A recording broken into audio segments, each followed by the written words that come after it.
ശസ്ത്രക്രിയയ്ക്ക് വിധേയയായ സ്ത്രീയുടെ വയറ്റിൽ കത്രിക. ഇതാണല്ലോ ഈ ആഴ്ചത്തെ പ്രധാനപ്പെട്ട ന്യൂസുകളിലൊന്നും. ഇതുമായിട്ട് ബന്ധപ്പെട്ട് പല ആളുകളും വാട്സപ്പിൽ സംശയം ചോദിച്ചിരുന്നു. അവർക്ക് നേരിട്ട് മറുപടിയും കൊടുത്തു.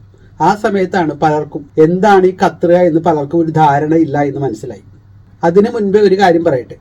എൻ്റെ അച്ഛൻ മൃഗഡോക്ടറായിരുന്നു. ചെറുപ്പത്തിലുള്ള കാര്യമാണ് പറയുന്നത്.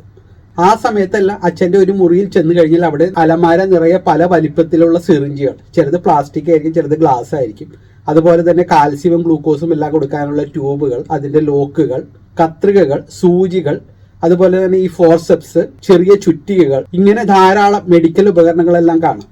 അതിലെ ഏതെങ്കിലുമൊക്കെ ചീത്തയാവുന്ന സമയത്ത് എടുത്ത് കളയുന്ന സമയത്ത് അത് ഞാൻ കളക്ട് ചെയ്യും. അങ്ങനെ സിറിഞ്ചുകളും സൂചികളും ഫോർസെപ്സും എല്ലാം എൻ്റെ കളിപ്പാട്ടങ്ങളുടെ ലിസ്റ്റിലുണ്ടായിരുന്നു. ഇവിടെ ഈ കത്രിക പോലെയുള്ള ഉപകരണം എന്തിനാണ് യൂസ് ചെയ്യുന്നത്? ഇത് ആക്ച്വലി ഒരു പ്ലക്കർ പോലെയുള്ള ഒരു ഉപകരണമാണ്. പ്ലക്കർ പോലെയുള്ള ഉപകരണം തന്നെ, പക്ഷെ അതിനൊരു ലോക്ക് ഉണ്ട് എന്ന് മാത്രം.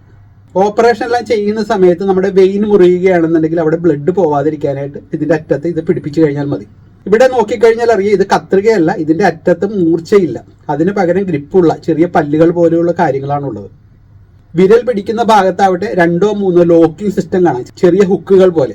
നമ്മൾ ഈ ഫോർസെപ്സ് പിടിച്ചിട്ട് ഒന്ന് പ്രസ് ചെയ്യുകയാണെങ്കിൽ ഇത് ആദ്യത്തെ ഹുക്കിൽ വീഴും, ചെറുതായിട്ട് പ്രസ് ആവും. അപ്പം അതിൻ്റെ അറ്റം ഒന്നും കൂടി പ്രസ് ചെയ്ത് കഴിഞ്ഞാൽ കുറച്ച് മീഡിയം, മൂന്നാമത്തേതിൽ ഇട്ട് കഴിഞ്ഞാൽ വളരെ ഹാർഡായിട്ടുള്ളൊരു പിടുത്തമായിരിക്കും.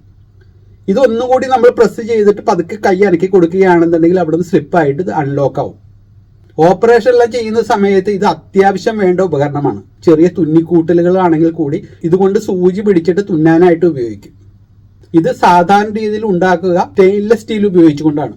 മെഡിക്കൽ യൂസിനായിട്ടുള്ളതാണെന്നെങ്കിൽ നല്ല ക്വാളിറ്റി, നല്ല പ്യുവർ ആയിട്ടുള്ള സ്റ്റെയിൻലെസ് സ്റ്റീൽ ഉപയോഗിച്ചായിരിക്കും ഉണ്ടാക്കുക. ചിലപ്പോൾ അതിന് കൂടെ മറ്റ് അലോയ്സും ഉണ്ടാവാം. അത് കാരണം തന്നെ ഈ ഉപകരണം തുരുമ്പ് പിടിച്ചു പോവുകയോ ചീത്തയാവുകയോ ഒന്നുമില്ല. ഒരു ഓപ്പറേഷൻ നടക്കുന്ന സമയത്തും അതുപോലെ തന്നെ സ്റ്റിച്ച് ചെയ്യുന്ന സമയത്തുമല്ല ഇത് ഏറ്റവും പ്രധാനപ്പെട്ട ഉപകരണങ്ങളിൽ ഒന്നാണ്. അപ്പോൾ ഇതാണ് നമ്മൾ പറഞ്ഞ ആ വില്ലൻ കത്രിക, അല്ല ക്ലിപ്പ്, അതുമല്ല ഫോർസെപ്സ്. Thanks for watching. ശാസ്ത്രലോകത്തിന് വേണ്ടി ബൈജുരാജ്.